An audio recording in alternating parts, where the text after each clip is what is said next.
Assalamualaikum warahmatullahi wabarakatuh. Kami perwakilan dari kelompok 4 akan mempresentasikan tentang komunikasi dan perubahan sosial. Hubungan dakwah dengan komunikasi merupakan suatu sistem yang di dalamnya memiliki kesamaan, yakni berupa elemen-elemen sumber, pesan saluran, penerima tanggapan balik,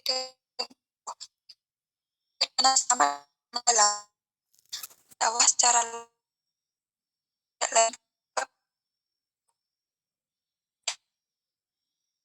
baik. 2. Elemen disesuaikan dengan materi dakwah. 3. Elemen saluran disesuaikan dengan media dakwah. 4. Elemen penerima disejajarkan dengan objek dakwah. 5. Elemen tanggapan balik disejajarkan dengan tujuan dakwah. 6. Elemen pengaruh disejajarkan dengan tujuan dakwah. Secara umum, dakwah Islam merupakan suatu proses dari sistem yang dilaksanakan secara utuh dengan mempergunakan berbagai media komunikasi, strategi komunikasi, materi dan sarana dakwah penunjang lainnya untuk dapat mencapai keberhasilan dakwah di masyarakat. Oleh karena itu, dakwah Islam harus dapat memahami manfaat dan mudarat dari setiap produk teknologi serta secara sadar memanfaatkan untuk mencapai tujuan dan keberhasilan dakwah di masyarakat. Para mubalik selaku ujung tombak agama Islam secara kairos dalam keberhasilan dakwah diharapkan menguasai ajaran agama Islam secara komprehensif, di mana para mubalik juga dituntut sosial ilmu lainnya sebagai penunjang seperti ilmu komunikasi, psikologi sosial, antropologi sosial, sosiologi dan lain-lainnya. Nah, konsep strategi komunikasi. Yang pertama, konsep strategi. Menurut KBBI, strategi suatu rencana yang cermat mengenai kegiatan untuk mencapai sasaran khusus. Sedangkan strategi komunikasi lebih lanjut dijelaskan adalah suatu yang patut dikerjakan demi kelancaran. Pendapat di atas diperkuat oleh Wahyudi bahwa strategis bersumber dari bahasa Yunani. Strategi, traktor militer dan orang pemimpin, yaitu berarti generalship atau suatu yang dikerjakan oleh para jenderal perang dalam membuat rencana untuk memenangkan perang. Beberapa konsep strategi secara teoritis dikemukakan oleh para sarjana pakar ilmu sosial. Salusus mengemukakan bahwa strategi lebih ditekankan hubungannya antara seorang atau organisasi dengan lingkungan, sehingga strategi didefinisikan sebagai suatu seni menggunakan kecakapan dan sumber daya untuk mencapai sasaran melalui hubungan efektif dengan lingkungan dalam kondisi yang menguntungkan. B. Robert M. Grant berpendapat strategi merupakan rencana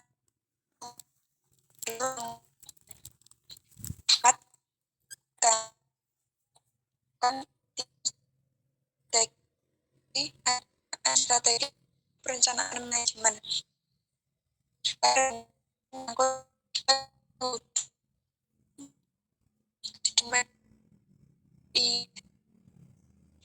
atau Skirjo mengungkapkan bahwa strategi pada intinya mengalokasi sumber dan ruang demikian rupa untuk mencapai tujuan.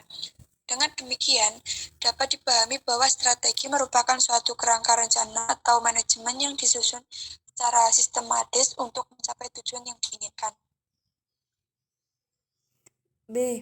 Apakah strategi komunikasi?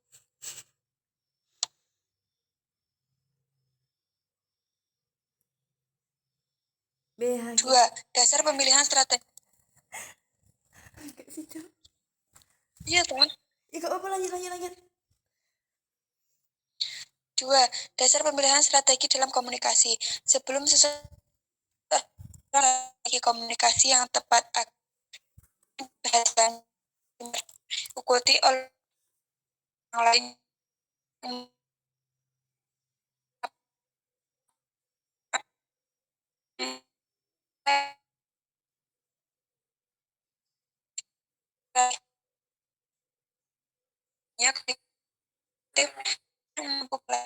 komunikan, yaitu pola pikir, kedua perubahan sikap, dan ketiga perubahan perilaku.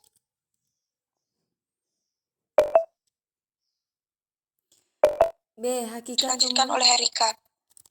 B. Hakikat komunikasi. Dalam hakikat komunikasi terdapat 3 aspek yang perlu diperhatikan dalam komunikasi, yaitu 1. Komunikasi harus dipandang sebagai proses, artinya komunikasi merupakan suatu aliran informasi melalui serangkaian atau urutan beberapa tahap atau langkah yang bersifat dinamis. 2. Adanya pengiriman informasi, artinya arti dan pengertian, artinya pengiriman informasi tidak segera dikirimkan begitu saja, tetapi harus diterima dipahami oleh sasaran komunikasi. 3. Mencakup aspek manusia. Aspek manusia dan bukan manusia, artinya pembahasan mengenai proses komunikasi tidak boleh dibatasi hanya aspek manusianya saja yang dapat mengirim dan menerima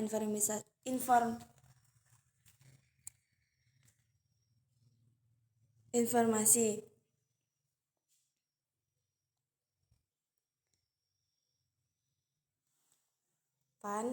Lanjut.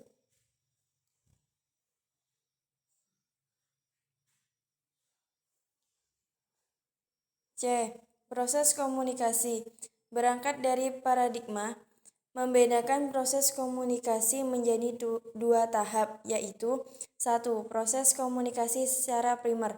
Proses komunikasi secara primer adalah penyampaian pikiran dan atau perasaan seseorang kepada orang proses lain dengan menggunakan lambang sebagai media.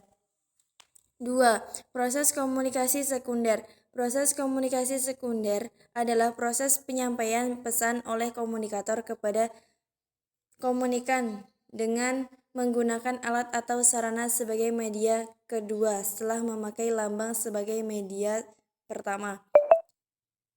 D. Strategi komunikasi. Menyusun sebuah strategi adalah suatu seni, bukan sesuatu yang ilmiah, dan ada banyak cara pendekatan yang berbeda.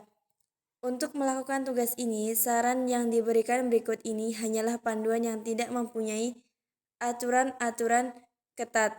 Strategi komunikasi juga dapat diterapkan untuk proyek terpisah dalam rencana kuartalan atau bulanan. Lanjut.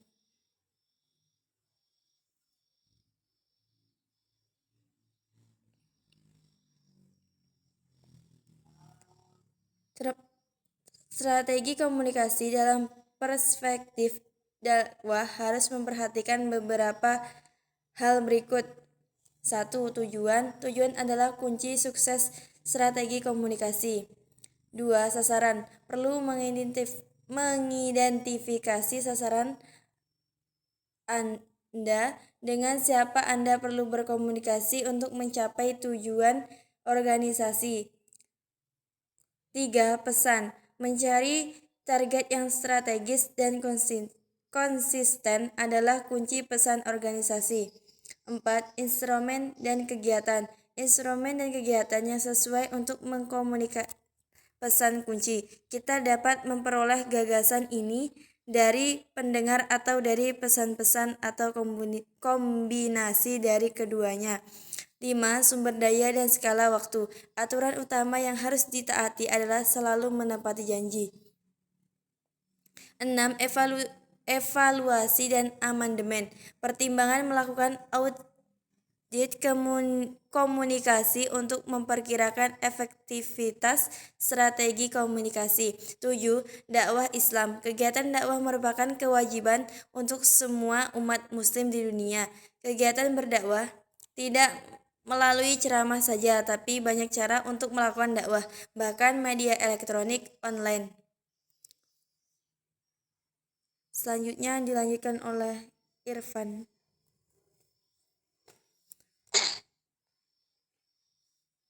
Hakikat dakwah dalam Al-Quran.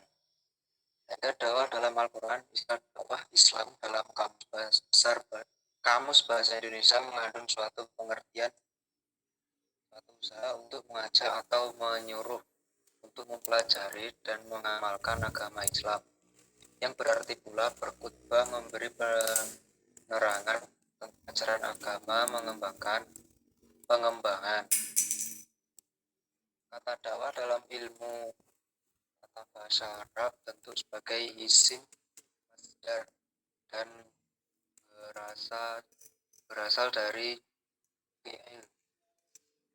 Artinya memanggil, mengajak atau menyuruh, dan melaksanakan dakwah dinamakan mubalik. Dakwah menurut istilah mengandung pengertian yang beraneka ragam.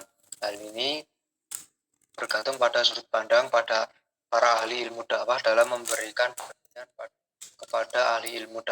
memberikan pengertian kepada istilah sebuah tersebut sehingga melahirkan perbedaan satu dengan yang lainnya.